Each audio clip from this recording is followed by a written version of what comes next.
All right. Welcome to another episode of AutoPot Talk. I got Matt from Grow Genius here with me today to talk silicon.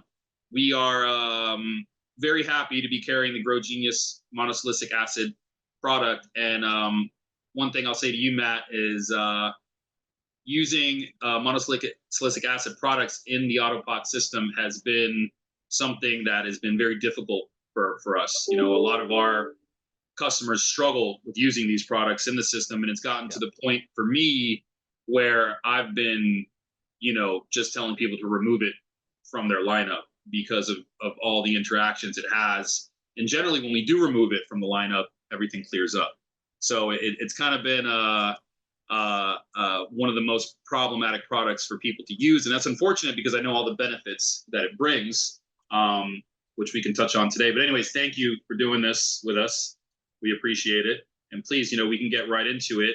Why don't you just briefly just touch on the Grow Genius Mono-Silicic Acid product, what it is? Yeah, so briefly, it's the only so far second generation stabilized monosilicic acid product.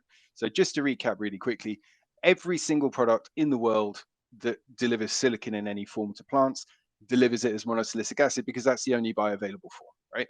The difference between all of these literally hundreds of different forms of silicon is essentially how much monosilicic acid you can get out of them and how long it takes you to get it out of them. From a customer, you also care about how much you're paying, right? And whether the heavy metals and all that kind of other stuff. But essentially, the reason the market's so confusing is because we're all just trying to get bioavailable silicon, but there are levels in this game, right? So the most basic level, the old school level, potassium, silicate, diatomaceous earth, things like that, these are unstabilized products. They don't actually contain monosilicic acid. When they come into contact with water, a little tiny bit's going to fall off. And when I say a little bit, I mean a few atoms, right? And that monosilicic acid is unstabilized, so you can't really get much of the concentration that you get in tap water, for example. So it is supplying it, but you're going to take, and anybody who's used these products back in the deep past will know, it's normal to wait weeks or months before you can actually see an impact on the plant, and those impacts are going to be modest. For example, unstabilized products have no effect in foliar. They're not systemic. There isn't enough MSA. Several years ago, in the 90s, somebody managed to stabilize this. Well, some people over in Holland noticed when you add some molybdenum into your pH up, right, into your potassium, silicate, and water, it captures some monosilicic, and we get that concentration up from 0. I'm not joking here, 0.0001%. We get that concentration all the way up to 1%. Right, 1% doesn't sound like much, but when you've been at 0.0001, that is a huge change. And that ratio, that recipe, that stabilized monosilicic acid recipe is what every single big brand product in this market is selling and has been selling since about 1995. Every big brand, that's what they're doing. And that's what you've been using up until now. The confusing thing for customers is for some reason, the industry calls all of these things silica. Silica is SiO2, that's quartz. None of these are actually silica. It's just an easy word to say. And the unfortunate thing is that gets applied to these 0.000, basically homeopathic products. It also gets applied to these 1% products. And that's why we try not to use it for our product, because we're at level 3, right? So we've got 0.00001, we've got 1%, and we're set up here at 40. Now, we're not just stronger, we're using completely different chemistry. So to come back to your experience, which is the same experience I used to have in the past, it's everybody's experience, right? You wouldn't recommend putting one of these older products into any kind of system with irrigation. It's not a specifically AutoPot thing. You don't want it to go through any kind of lines or drippers, right? In fact, AutoPot's actually a very resilient system, right? But this stuff drops out so quick. It has so many side reactions. It can cripple anything. And that's what everyone's been using. The reason you had these problems, even though it was stabilized, is because those silica products, they are still based on potassium, silicate, and molybdenum. So while you've got that 1% of MSA in there, you've still just got a load of potassium silicate. And as anyone who's ever used pH up knows, that is a violent product. It's very, very reactive. It's not something you mess around with. It's hard to stabilize. It's hard to handle. So to recap, your experience and basically everyone else's experience in the past has not been with silicon per se. You haven't been experiencing the impact of monosilicic acid. You've been experiencing what it's like to use potassium silicate. right? Mhm. And that is basically what most people's experience in the market is. And that's where all of the instincts come from that you hear all the time, because they were correct instincts. What's the first thing everyone knows about silica? You always have to add it first, right? You got to Yes. add it first. You got to Yes. deal with that pH. You got to stabilize everything.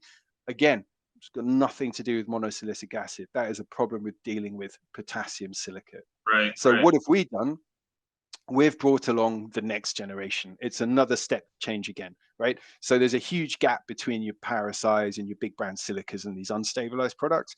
And then we have another huge gap up again, right? Because we are an extremely different product, mainly because we're not using any of the same chemistry. We're not using the same ingredients. We're delivering an outcome, absolutely. But instead of giving you precursors in a bottle with maybe 1% active ingredient at best and all of these problems bundled, we're giving you the actual thing you want. Our bottle contains monosilicic acid stabilized with some really rapidly biodegradable stabilization. That's it. And that's why the product's so different to use. And that's why the impact is so different. What is our product? Our product is this revolutionary stabilization that allows us to make silicon easy to use. It allows you to go from this complicated process we've already discussed, where you've got your potassium silicate, you've got to add it first, you've got to do this, you can't do it with that, you can't put this product in at the same time. We Yeah. take all of that away and we've turned it into something where you just do your mix, you've got your AutoPot reservoir ready, everything's great. You just take your 0.1 mil per US gallon of GG mono, bang it in there at the week, and you're done. So yeah, that's the benefits of silicon is this huge raft, of plant health aspects. Mhm. But what we're doing is we're giving access just the same way everyone else is, but we're making it easy. Amazing. It was evident for me very quickly, the benefit of it when I used it, and I was very surprised because of all the previous silicone products that I have used before. And I must say, I'm Yeah, guilty of the silica. You're helping me with my terminology. But for those of us that are not super familiar with silicon and the benefits yeah, to plant health, can you just speak on what are the benefits of using a monosilicic acid yeah, within your garden and with absolutely. your plants? Absolutely. Well, I mean, the first thing I would tell anybody is feel free to read absolutely anybody's marketing because we all agree, right? So every single silicon product out there on the planet, one of the reasons that they all sound the same is because silicon isn't a product, it's a nutrient. It's a fundamental nutrient element in plants. And because it's an element that's a nutrient, plants use it for a lot of things, just like all the other elements, right? Nitrogen doesn't just make leaves green, it's really vital to multiple processes in a plant. So Right. if you optimize your nitrogen level, you're going to get X, Y, and Z impact, right? Silicon's no different. It's a nutrient element that plants use for a huge variety of things. And so if you optimize your silicon levels, you're going to get optimal performance from all of these systems. To give you an idea of what these generally are, they're mainly around strength because silicon is first and foremost a structural element. So as soon as your plant has access to bioavailable silicon, it's going to start using it to strengthen cells. And that means you get a physiologically stronger plant, but you also get a plant that resists stress better. You get a Right. plant that resists physical challenges and damage to it better. But on top of that, it's also used for various metabolic processes. So you even get better access to phosphorus from the root zone. You're going to get better healing after damage. Taking cuttings, you're going to have a radically different experience. Like it's physically harder to get cuttings off plants. You get much faster wound healing. Yeah, it's a whole raft of effects across plants. And again, that's why everybody's marketing is this thick, right? And that's why it can seem like we're trying to sell a miracle product. Like, Right. how does one product do this and this and this and this? Well, the answer is it's not a product, right? What we're doing is we're giving you the ability to optimize nutrient levels for a particular nutrient that's missing from most regimes in the same way you do with NPK or any other element, right? And if you see it like that, it starts to make a lot more sense Mhm. because you can start to split the nutrient, you can split plant nutrition away from marketing and from the product world, right? Because essentially all you care about as an end user, you're trying to get this one bioavailable substance. So what counts is how much is in the bottle, right? Right. How many dollars am I paying for each gram of the actual active ingredient? Yes. And what else is in there, right? How are your heavy metals? Like, is there anything else weird going on? Are there some weird usage restrictions? From a customer's point of view, that's what we're talking about. I think the last thing I tell you, because lots of people say all these benefits, this, that, and the other. Let me put this in context. Scientifically speaking, this is things that customers have experienced, but this is peer-reviewed reality. even in an optimized system. So if everything else is great, plants are looking amazing, everything is really performing top quality, but your Yes. limiting factor is silicon, because you could give your plants more bioavailable silicon. Generally, the kind of improvements you're looking at are of the order of 10 to 15% on pretty much any metric. Now, to a home grower, well, I mean, yeah, that is the reaction, right? I'm scared occasionally because marketing is so over the top all the time. It is. It is. No, Uh, that. but if you can put 10 or 15% on a setup that is pretty much optimal, that's Right. already profitable, and I'm talking commercial situations, that's huge. Taking 10% of somebody's propagation cycle time over a year, that's a significant contribution. And what we're asking in return is very affordable, and it's this tiny input. So I think for me, really, that's the exciting thing. It No, does this range of things, but it's outstanding. it's great. I was waiting for something like this to come along, and it's just wonderful to have. And even for somebody who has a suboptimal setup, and that's most of us growing at home, me included. I'm not going to say me. Yeah, yeah. This is going to help us erase a lot of the the areas where we're falling short, right, and give us some support in areas where we need it. So that's incredible. I mean, it's incredible. For our AutoPot growers, and then we'll expand outside of AutoPot as well in here. But what would you say is your recommended way to use it within the system to maximize your best results? Absolutely front load it, right? Yeah. You need to be absolutely on it from day one, because we're trying to build the strongest foundation we possibly can. Mono-Silicic acid, one of the beauties of it is it's systemic. So whichever way you apply it, you're going to get effects across the whole plant. However, when you apply it via the roots, it's slightly biased to root structure, sort of that side of the plant. If you apply it via foliar, you're going to get a bias towards leaf uptake and protection against biting insects, pests, temperature stress, water stress, mildew. It's another one of the really big ones, right? Yeah. It's not a fungicide, but a plant with an adequate level of MSA is going to have a statistically significant and noticeable increase in resilience to powdery mildew, for example. It's also going to manage the stress that makes it vulnerable in the first place better. And that's why it's really great for newbie growers, for everybody. It's not something that has the issues that needs to be treated carefully the way NPK does. Obviously, if you massively overdose, again, anything at all, a massive overdose is not good, right? Yeah. There is a safety margin on GG. You don't, it's not like a tiny thing and everything's gone wrong. But more importantly, it's not an NPK. So we only have one dosage rate, right? There's reasons. Ask me why everyone else has multiple dosage rates and we only have one, right? So yeah, well, it's very simple. Well, okay, let's bring us back to this subject, okay? Because I'm gonna talk about first generation stabilized again briefly. But the short answer, the simple answer to why do all these products have like 16 different application rates is this: they are limited by molybdenum. That's the problem with their formula, right?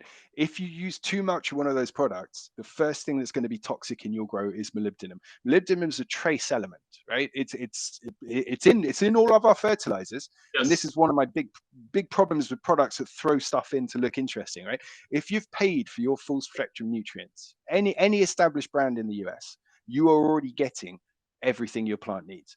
You're getting especially a trace element package. So as soon as you start adding extra trace elements on, you have a lot of potential for toxicity. So when you are using molybdenum to stabilize your potassium silicate, right, it's the molybdenum that is going to start being a problem if you put too much in there. And that is why, because the other way to look at it is this, right? Matt, your top rate is the rate that's the most effective. That's the one that's got the best performance, it's the best balance of ROI. You're telling me if I go above that rate, I'm wasting money. Okay, Matt, why would I want to use less? Why? I mean, everybody can work it out for themselves. If you don't want to use as much, you don't have to use as much. Why would I specifically put all these different dosages on there?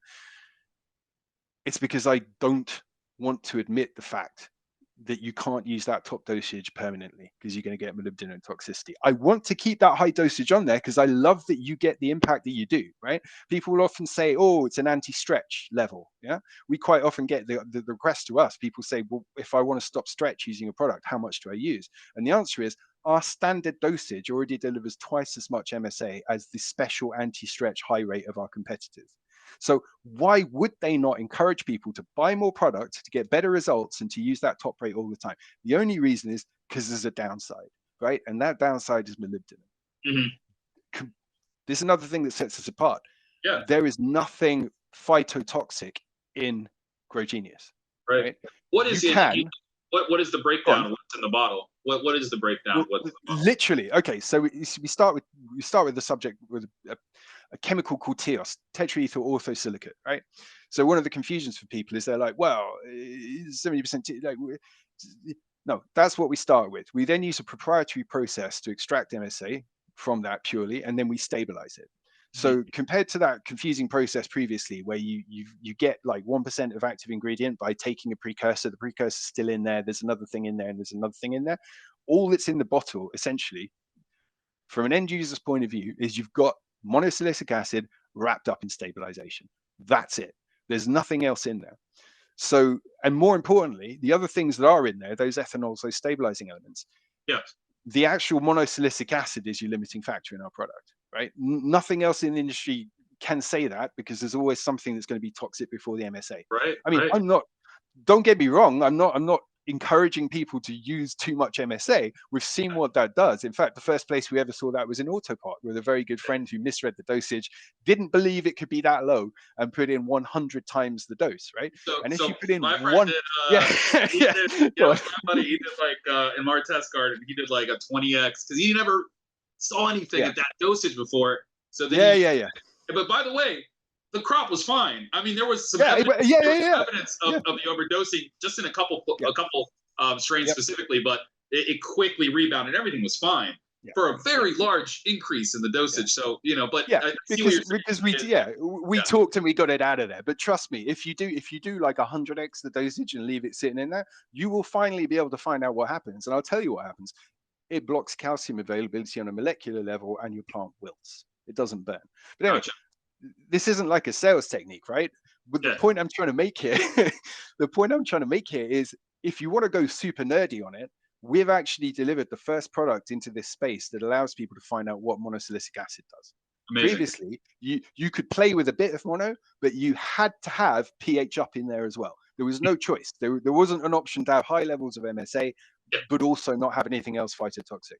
And that, my friend, is why everybody else has 15 dosages, because they'd love to tell you to just use the top one, but if you did that for 2 months, you'd have problems because of the molybdenum. Whereas we don't have that issue. You can run top dose from day one. And to get back to what I was saying about the difference with NPK, you don't have toxicity in young plants. So with GG, from seed germination onwards, in fact, before seed germination, one of the main things is put GG in your seed soak. Are you taking cuttings? Spray the mother plant, right? Fill that mother plant up with MSA before you take the cutting. The plant's going to heal faster, and that cutting that comes off is going to heal faster as well. Right? And you don't have to use a lower rate, which is great, because when do plants need their maximum protection from powdery mildew, damping off all these fungal things? When do you need reinforcement? When do you need faster root growth? Right at the beginning. I mean, this is going to bring us on to foliar for a second, but one of the things that's universal in all MSA, right? You'll see this in most other products. Some people haven't noticed, but that's just because they know what they're doing, right? If you look across silica, one thing that we all agree on, scientifically, we all agree on, plants can absorb more via the foliar route than via roots. Right. If you put them, by the way, this is a usage thing, right? If you put that foliar rate on the roots, you are doing a 10x overdose, and eventually it will be too much. But plants can handle that through foliar, right? Which is one of the main reasons that we really do say, if you want to see your bang for your buck, if you want to see big impacts, morphological impact on the plants, you need to focus on early stages, and you need to be doing weekly foliar if it's convenient for you to do so. Front load it like that, and your plant genetically knows what to do with silicon. This isn't coming back to, it's not a product. This is a natural thing that in an ideal forest environment, your plant would have high levels of. It's just that we're not in ideal forest environments. And even in nature, it's very rare that the environment is ideal. Mm-hmm. So your plant has had millions of years to evolve with monosilicic acid around. So it's got these mechanisms. It's just waiting. Just like if you grow a plant with very low NPK levels, you'll have a healthy plant, but it will be small. Sure. Right. Sure. If you give it that NPK, man, it's going to take off, especially when it's young. Mm-hmm. So with silicon, if a plant starts out its journey with a very, very high level of bioavailable MSA, it's going to say, man, I can be stocky as hell, right? And that's where you see the stretch. That's what all that anti-stretch morphology is about. If you Right. front load it like that, you will get a very stocky, extremely strong plant. And you'll generally finish off with the same kind of size plant, a much higher growth, right? To the extent that we've occasionally had people saying, "Why is my plant so short?" Right? I mean, it's twice as wide as usual, but so yeah, get it in there early, right? That's the real key. Get it in there early. And then as we proceed into flower, I know there's some silica products out there that even tell us Yeah. to not use or remove in flower. What is your Mhm. recommendation as we're proceeding, down the plant's life? Yeah, well, I mean, I would love to hear from somebody who made that decision one day because I've never understood. You'd have to ask them, right? Yeah. Silicon is literally what I mean. It's literally what trichomes are made out of. It's really important for phosphorus mobility. It's really important for powdery mildew resistance and Right. strength, right? If Right. you're going to be putting on large amounts of fruit that need to be carried from branches that won't break. So the idea of like stopping using something that does so much for a plant at the time when it needs it almost as much as when it's a seedling seems really weird to me. There's no good reason to stop using it. I mean, first and foremost, if you want to go back to like origins and to nature, soil doesn't suddenly stop providing monosilicic acid to a plant when it goes into flower. Sure. Sure. So there's no positive reason to stop using it. But more importantly, there are a load of positive reasons to keep using it. And I've already run through the first few of them there, right? Phosphorus availability, strength in the plant, when you're packing stuff on. I mean, also it's important to understand that once it's laid down, once it's gone into the plant as MSA, it's mobile. Once it actually gets used in the plant, it is not a mobile element anymore. So every new cell that grows, as we said earlier on, right? If you want to see fast results, foliar spray a young plant and then look Yes. at the growing tips because Yeah. that's where you're going to see the cells expanding, right? There's no good reason to not use it, and there are a lot of positive reasons to keep using it into flower, right? Strength, protection, and continued resilience. And what I was just saying there is the most important thing. If you want new cells to have protection, to have the benefits of having this bioavailable silicon, you need to keep applying it because it's not mobile. Right. The flip side of that is if you want a bit of your plant to not have much silicon in it, yeah, just stop applying it. I mean, I wouldn't. Like I said, we're just recreating. I mean, what is hydroponics, right? We're trying to recreate an ideal optimized growth situation for a plant. Right. That's all we're doing. We're Yeah. not forcing anything into it that the plant can't make use of, right? And also, let's be real, your delivery level has gone down massively in flowering because we don't foliar in flower. Why don't we foliar in flower? Just precaution. We want to look out for people. We don't reckon the uptake is going to go well through resin, right? So Yeah. don't foliar on top of resin. And that's why we tell people to not foliar in flower, just because precautionary principle. We don't want you wasting your money. We don't want you getting bad results, So and we just don't think it's going to speaking work on well. that, Yeah. where is it that we recommend to cut off usage then? I would say because like I said, because resin's going to be the issue. Once you've got pistils starting to emerge, Yeah. Okay. that would be where, like, once you've got a few pistils out and you've got some resin starting to emerge, stop. Right. One of the many other advantages to GG is if you are worried about things like filling your plant with silicon, which you should be worried about filling your plant with anything it doesn't need to be filled with. Yeah. Another thing that's really important to understand about monosilicic acid is you're not filling anything with anything. The amount we're putting in there is absolutely minuscule, right? Compared to doing like these potassium silicate products where you're putting Yes. grams and grams and grams and grams and grams and grams of literal sand onto Yeah. your plants. Very different situation. If you again, this is The one difference of is the crazy. It's the yeah, amount of it. Yeah. The yeah, amount you're putting in, the input. yeah, It's insane. yeah. You're putting less in, but you're getting a much bigger impact on the plant because the actual form we're putting in there is bioavailable. And I think it's important to understand we are not creating some kind of crunchy, solid protective skin, right? All of that rhino skin wording that went along with the potassium silicate period, Yes. that's really gives the wrong impression.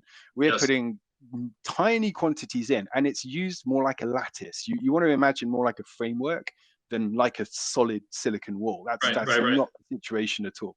Right. And again, we're not adding extra amounts into cells necessarily. We're letting cells grow bigger. You are going to get more silicon based like features on the outside of plants, phytoliths on leaves. Again, like we said, trichomes, they're literally silicon structures, right? Yeah. No. But you don't have to overdo it. And like I said, we've already brought our level back because you're not following in flower. You're putting hugely less silicon into the plant than you were originally. Right, right, And right. even if you really want to bring this all back to the end of the day, like I said, where does this begin? We're just recreating what happens if you go outside in really good conditions. We're not doing anything that's unnatural to the plant. We're not putting anything weird in there that we've somehow sort of shoehorned in there. We're not nano silica, right? We are not filling your plant with nano freaking particles, right? And stuffing enough in there in the hope that eventually some of it's going to end up somewhere Hey, useful. yeah. Difference. Gotcha. Good. Very, very interesting. I look forward to, with, indoor season coming up and a lot of guys that have this in their hands right now, to start using it in Yeah. propagation and early veg, and really seeing what we can do with this specific silicon product. It's very exciting.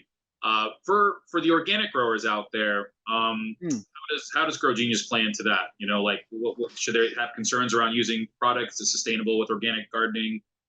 Yeah. Okay. So, I mean, it, it depends on what people's interests are. It depends on what people's priorities are, right? So, as an organic grower, first off, we've got a lot of people in living soil, including in facilities, using GG. And the reason that they're choosing GG is because it's the cleanest, smallest, most minimal input, right? It's got the least additional crap wrapped up around the actual bioavailable substance you want to get into the plant. That's why. So if your definition, if what you're after is the cleanest input, the smallest input, the input with by far the lowest heavy metals, right? The input's going to be the least disruptive to your system. GG's a no-brainer. If you absolutely need it to be registered organic, unfortunately, we can't help you. We can't afford the bribe yet. We are considering paying the bribe coming up, but let's be real, we're not registered right now. So I think we are like, I mean, and this is demonstrable. This isn't an opinion. You've seen Listen, the numbers yourself. a Sorry, lot go of on. people watching this, Yeah. they're not going to harp on that fact. Yep. AutoPots are just so popular in the living soil community, and they're not going to harp on that fact. I think it's more so the benefits you're talking specific to living soil. Yeah, the specific benefits is what I've just said, right? Yeah. I mean, like my definition, the original definition of organic that I still support to this day is healthy soil. Okay, so like if you just want to look at what you're doing, the difference in applied heavy metals between GG and anything else you can get on the market is at best 1,000%. And you've seen the numbers yourself from California registration, right? Yeah. So GG versus the cleanest other way of getting mono-silicic acid, which is a very clean potassium silicate, right? There's been lab cleaned up. GG is about 10 times lower heavy metals applied into your grow. If you compare GG to one of these organic silica products, especially to the worst of the worst, which would be volcanic rock dust, mine waste, we are talking of the order of 50,000 times lower heavy metals. And again, that number's so big, I'm not even sure that makes sense to people. So I'll give you the other stat that we discussed the other day. GG is so clean that I'm going to have to talk about acres, okay? Because to make the heavy metals in GG come up to a number that makes sense, we have to talk about applying it to an acre field. So on an acre field, you're putting a couple of milligrams of lead into that field using GG. That's less than falling in the rain in Alaska, right? This is less than you're getting out of safe drinking water. If you look at what goes on using a volcanic organic dust or a plant-based silica, because the volume of those products is so huge, because you're not applying fractions of a milliliter, you're applying pounds, the amount of lead and heavy metals you're putting onto 1 acre comes into the grams. Okay, so we're talking milligrams versus grams. We're talking less than in the rain versus so much lead it would be a visible lump in your hand, right? And that I think that's the biggest untold story in this whole polemic, right? That really puts it in perspective too. I mean, that really, it's amazing the difference there. How quickly can a grower expect to see results using Grow Genius? Coming back to what we said earlier, if you're putting on a young plant, realistically, foliar that thing 24 hours, you should see a reaction on the growing tips, right? If you apply something like silicon to a very mature plant, if you went up to a huge plant that's like 2 weeks away from being chopped, and you're going to throw some silicon on there, you're not going to see a huge impact. Why are you not going to see a huge impact? Because not much is growing anymore, right? It's not gonna magically make like the plant that's. So this is what I meant about a natural process versus some sort of artificial packing stuff in there, right? Silicon can't make a cell that's already fully grown and is part of a structure somehow expand. Right? That would be damaging, right? Yeah. It works on new growth. So I mean, look, taking my own example, if you did that to a plant in late flower, you would get a measurable, significant increase in phosphorus availability, but you're not going to see the plant suddenly like get really big. That's not realistic. It's not going to pack on. You know how many more calyxes are growing every day, right? Those new calyxes might be 10% bigger, but you know what I'm saying. Put that on a seedling, put that on a young plant, you're going to see a spectacular difference, like a really, really unmissably noticeable difference. Why? Because of what we said earlier. Plants know, because it's a natural substance, plants are programmed, they've genetically evolved to use this in sensible structural ways. So when a plant knows that it's got a good food supply early on, it's going to set itself up to be a big plant. It's not going to be a bonsai. To what you've said before on the front loading, it's just going to be more and more beneficial to early introduction of the product. That's it. I've already got amazing feedback from people that have started to use it that early. Yeah, some other feedback I've gotten from some guys because of the concentration, they're like, "Well, Manny, I'm gonna have this bottle for a while. Is there anything about shelf life that they should be concerned of? Storage? Is there Not concerned, but there is one main thing to know, right? So in terms of shelf life, it's theoretically unlimited. We put 5 years on it because stock turnover and labeling. You know what I mean? Like, and honestly, like five, if it lasts 5 years on the shelf, that's why do you want it to last longer? Right? It's fine. Like I said, the only reason we limit that is because you should put a limit on something for practical reasons. Right. In terms of actual day-to-day users, in terms of your end user experience, there's only one thing you really got to look out for, and that is the fact that GG is water activated, right? It's not a water-based, like I said, but it's a completely different chemistry. So if you get water into your bottle, it is going to set the whole thing off. It's going to activate the whole thing, and you're going to end up with a bottle full of gel, right? So really, as an end user, like, look, at the end of the day, there's no product in hydroponics where it says on the bottle, feel free to like get water and dirt and crap into here. But you should always be trying to keep your products clean. But with GG, that's particularly important because if you take a wet pipette and put it back into the GG, it's going to set that GG off, right? So when you've opened it, we're opening, closing that bottle. You need to really make sure that thing is securely closed, right? And in terms of like how long it's going to last you, well, I mean, we've cut the price so low. I wouldn't like try and get that ultimate saving by getting a bottle that's going to last 5 years, right? I'm not trying to make you buy small bottles either. I'm saying, me personally, I try to not last more than a year. I mean, I've had one on test. We've had them out in the garden in London in the rain, like literally years. Smoke Clahoman, one of the guys, one of our original early adopters, you can still see him in the comments, right? Literally has posted for us when he has to buy his first bottle. We gave him 100 mil when we launched. 3 years later, he'd finally finished using it, right? So if you treat it well, it will last a long time. It's not great for us commercially, but again, we're here to make people happy, right? We're not here to make a load of money off two people. I got a 100-liter tank. I'm about to, finish my grow. I'll use about half my 100 mil bottle. So. Yeah, there you go, man. So that's it. Like, just open it, get what you need out of it. Don't leave it open in a really humid environment. It's not going to get immediately knackered, but if you're repeatedly leaving that thing open, or you leave the cap cracked, like half open overnight in a really humid room, it's ethanol already, right? So everything in there is going to pull humidity in. That's literally the only sort of gotcha that people need to be careful of. And frankly, that's covered by normal usability, right? If you walk in, if you left your pH down open overnight, you're not happy. Yeah, generally I pour a little bit right into the cap, and then I'll put my pipette in there, and then I'll dump it, and then I'll close it. That's what I do. But that's cool. I pipette straight in, man. Yeah, I pipette straight in. As long as, like I said, as long as it's not wet, you're fine. Just stick that pipette straight in there, man. You're good. I'm sorry, doing because I have a dedicated pipette just for my Grow Genius, so I'll just start it anyways. But the caution is well, we do. We want to avoid cross contamination, so I think that is good to get across. For the 10 mil trial size, right? We assume that people who might be buying a trial size don't necessarily have what you'd need to measure it. So we do include a glass 10 mil pipette in the 1 mil pipette in the trial size. So if the assumption being, if you're the same one we're gonna have in the US right there. Yeah, we're sending you some samples. We're sending you some unpackaged samples at the moment. We're working on an easier format because it takes us a lot of work to pack these up.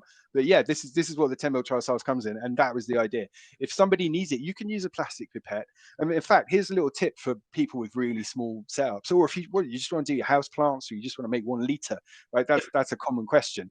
Yeah. It's 0.03 mil per liter. How the hell do I measure 0.03 mil, right? And the answer to that is 0.03 mil is about a drop. So if you want to make a small amount, literally just a drop, just dip the pipette in, dip anything in, take 1 drop in a liter, you're good. And as we've said before, you've got a safety margin. 2 drops is fine. 3 drops, you don't waste your money, but like, Right. yeah, you're good. Just put a drop. It's so amazing when you have something that 1 drop can affect it so much. And there's only very few molecules in this world that can affect plants on that scale, and it's just incredible. And I've always heard that silica, it's been referred to me by some like chemists and agronomists as one of the magic molecules that are there available for the plant. So it's just wild, you know. Yeah. And you know what? Sorry, go on. No, please. I was going to say, like, there is a bit of a sea change. Again, this is a bit of a technical, nerdy point, but like we spend quite a lot of time talking to universities. We can't. Well, actually, I'm not going to name them because I haven't asked if they would want people to know this. But there is a major. Can't remember what the American word is. Your top universities, right? It's not Ivy League. Yeah. Well, anyway, look, one of the globally renowned American universities is currently using GG in a strawberry trial, right? And speaking to the head of that department, he come looking for us because, and I quote, "We have been working on strawberries using potassium silicate for 10 years, and here's the big bit, without much to show for it." Now, like, we come from the sustainable fruit industry, right? GG was developed as a safe replacement for fungicides on soft fruit. So the idea, the disconnect that's going on because of like the interface between science and the marketplace is kind of crazy. And there is a sea change happening. There is a movement in research science. You might have heard before people saying, but silica is not vital to plants, so it can't, it's not a vital element, right? So you might have heard about there was a poor kid in the UK a couple of years ago that managed to make it to 15, having only ever eaten chips, potato chips, crisps, and white bread. And he managed to make it all right, and then he went blind overnight because there was no myelin on the nerves between his eyes and his brain. It was really horrible. It got into the national press. Why am I talking about something so dark? Well, the fact is, organisms are incredible, right? Humans, animals, plants, they can really survive in horrendous circumstances. And what's been happening with silicon is, in universities, they're doing trials using pH up as usual, right? Because in a test tube, you can get a decent amount of monosilicic acid out of your pH up, just not at a usable pH that works with plants. They've been doing the tests, and when you do an evaluation and your outcome is the plant grew or it didn't grow, the plant died or it didn't die, well, they've proved that you don't need silicon for a plant to not die. Now, if you listen to a research scientist or a research agronomist or anyone who actually works in the real world, they know that silicon-deprived plants are extremely ill, susceptible to various diseases, have terrible performance, right? Rice needs 10% dry mass of the plant silicon to be successful. Now, you can grow a rice plant with no silicon. It's going to be a weak, spindly, pathetic plant, right? And that disconnect, that's where the problem has been. And it's not our industry leading this. It's actual research scientists out there in the real world saying, look, at the end of the day, my job is to get good results for farmers. My job is to support global food production. My job is to do all of this, right? And us having this received idea that somehow we don't have to focus on silicon availability is crazy, because it's massively affecting crop yield. And in fact, I'll rewind just one level back one more time. The origin of the product that we are providing now, right, was for the soft fruit market. But the origin of the research into silicon that actually led to those first generation stabilized products, that led to the upswing in potassium silicate back in the 60s even, comes from post World War II research in the UK, with people going out, sampling agricultural fields, looking at what's in the soil, including what was at that time called orthosilicic acid, which is just another word for monosilicic acid. Then they were going back comparing it to reference books. And what they noticed was that there was hardly any monosilicic acid in those fields, whereas the reference books from 50 years earlier said there should have been a lot. This is intrinsically linked to the beginning of the organic movement, right? Because I'll just cut straight to the bottom line. We all know that agricultural land has been shafted, right? We've destroyed these fields. There's no microbiology, right? And this all comes back to living soil again. There's no microbiology. And so there's very little there to cleave that monosilicic acid off the silicon that's in the soil. that discovery of what farming had done to the natural processes that provided silicon to give you healthy wheat, for example, that observation is what made the industry realize we needed to find ways to supplement silicon, right? Mm. So it's crazy that realizing that the lack of natural silicon in fields had crippled our crop production, and you've got scientists that are now looking for ways to supplement it back in the 1960s, right? Mm. But still in parallel, you've got scientists who, hand on heart, will say, nah, we don't need to concentrate on silicon. You don't need that for healthy plants. We can do fine without silicon, right? So that, I think, has been one of the most damaging situations, but it's getting resolved now because people are doing what we're doing. Yeah. Focusing on outcomes for our customers, focusing on helping people get healthy, productive crops with the minimal inputs, and ensuring that we maintain healthy soil. I like it. It's like a silicon revolution, you know, or it's It is essential. It is essential. it is We're seeing it literally, and that's why it's everywhere, because it's yeah. the missing link, because it's chemically hard to stabilize, right? Because we only worked out how to stabilize the actual bioavailable form back in the 90s. It's very recent. It hasn't been around, right? You haven't had an actual effective way of using silicon. And beyond that, because of the chemistry of it, you can't blend it with other nutrients. So it can't go into your one part nutrient, right? So it has to be a separate thing. Yeah. Because of all of these little technicalities, it's been left on the side. And Right. why is it catching up now? Because it's an option to sell people a thing they haven't had, right? So that's why people like it commercially. Sure. But in terms of an end user's point of view, in terms of what we actually care about getting results for people, it is the one thing in most people's grow that isn't optimized, right? And therefore it's the limiting factor.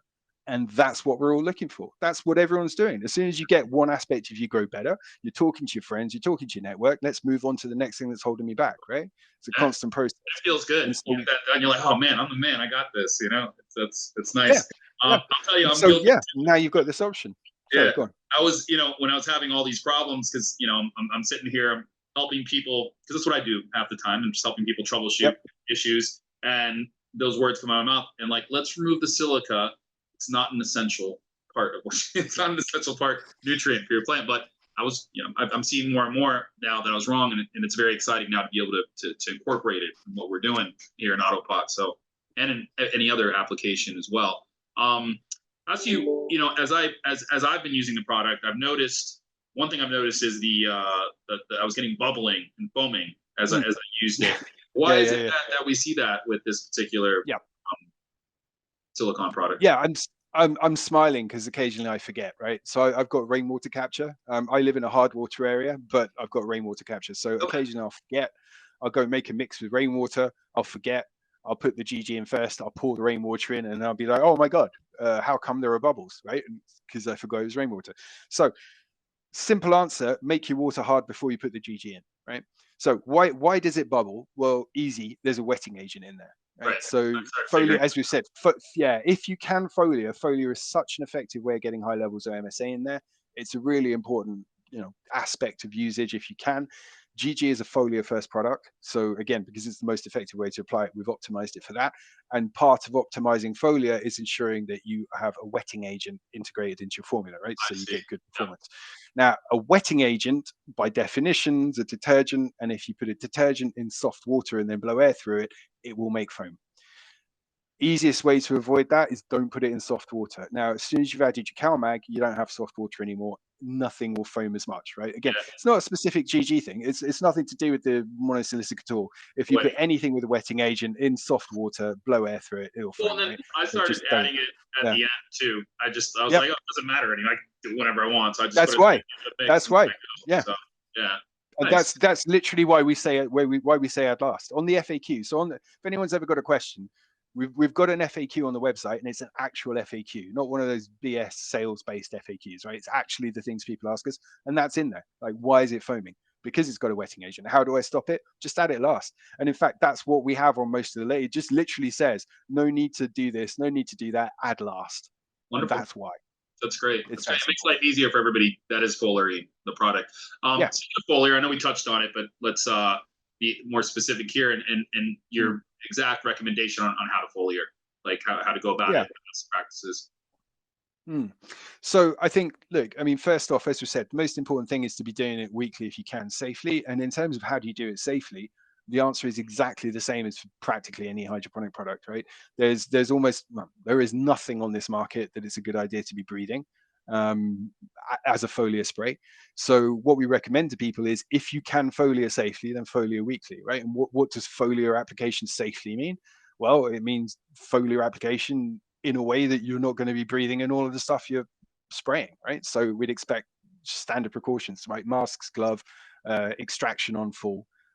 That's it. And again, can't underline this enough. There's nothing specially dangerous about GG. You wouldn't want to inhale any silicon product raw. You wouldn't want to inhale anything raw at all. And in fact, you and I were talking earlier. We have literally just done a bunch of E. coli testing on organic products this week. We're looking for a new molasses source. Every single molasses source we tested was positive for E. coli. So even if you're spraying some supernatural, organic, literally plant-based product, you don't want to be breathing that in, right? Sure. Whether it's for chemical reasons or potentially microbiological reasons. So yeah, nothing specially dangerous about GG, but like standard precautions. Don't get it in your eyes. Don't breathe it in, right? Anything foliar, you never want to spray on hot leaves. Even if the product says it's fine, you can spray under lights, right? The longer a product gets to stay on leaves, the better the absorption is. So if you're going to spray GG, spray lights off. If you're spraying outdoors, it's not the light itself, it's the temperature that's important, right? So leaf temps over 30 Celsius, do not spray, right? Wait until it's cooled down. And apart from that, that really is literally it. You don't need to soak plants because you're wasting your money. It would be hard to get enough foliar mix to drain down to actually cause a problem because it's a high rate. We do say, don't soak your substrate with foliar mix, but again, you don't need to be scared. Just make sure the leaves are wetted. Both sides of the leaves are wetted. Jobs are good.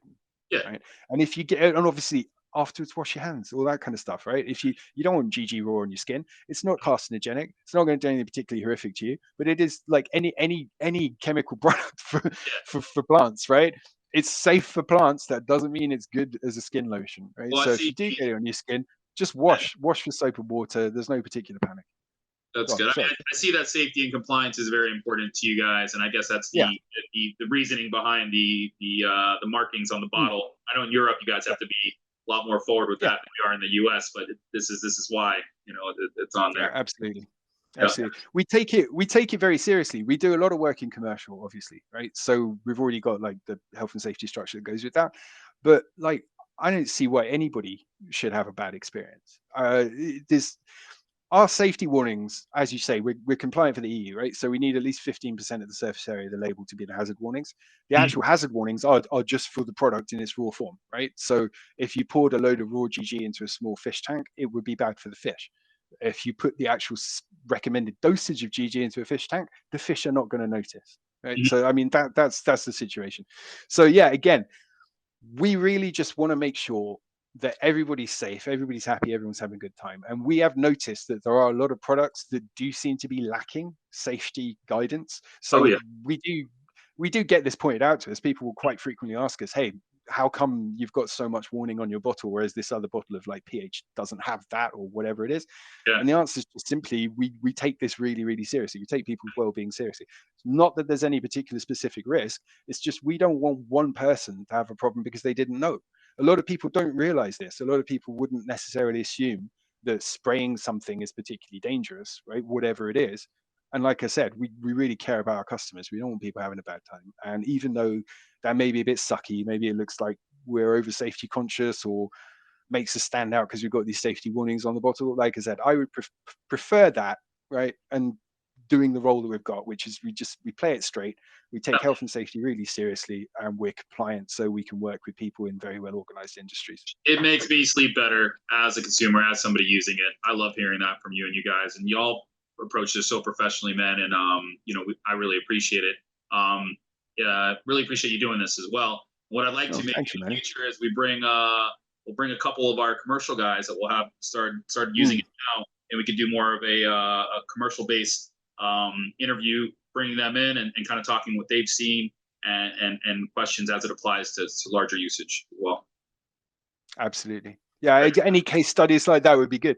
But again, as always, I'm more than happy to answer any questions from anybody. And, drilling down into this kind of stuff, we really enjoy telling people this because, frankly, it's a lot easier when you build a company on truth, right? When you build a company on honesty, you don't have stuff to like negotiate around. And like I said, one of my favorite things to tell people is just simply, please ask all the difficult questions you can, right? We've done so much due diligence before we even started this. Right? Our background is from this industry. I'm a consultant. My colleague, my business partner is got a lot of history in this industry as a qualified engineer. So we did a huge amount of due diligence, but that doesn't mean we've thought of everything. But mainly it means we're really happy to answer all those questions we've already asked, right? And the more you scratch, you just find good answers, right? There's a surface level, it's cheaper, it's cleaner, it's easier to use. You can't trip us up, but I just invite any question ever, right? Because if somebody does manage to find something we haven't already thought of or we haven't looked up, they're adding to our knowledge. That's more understanding, more experience we can share with people in the future. But as I said, the more you go down the rabbit hole, the more things just keep getting better and better, because we haven't built this on sand. We built this on really, really good foundations. For sure. It's wildly interesting, man. I love talking to you, and thanks again. We'll do this some more. Well, likewise, Manny. Yeah, it's been an absolute pleasure, man. You have a great day. Appreciate it, Matt. Bye.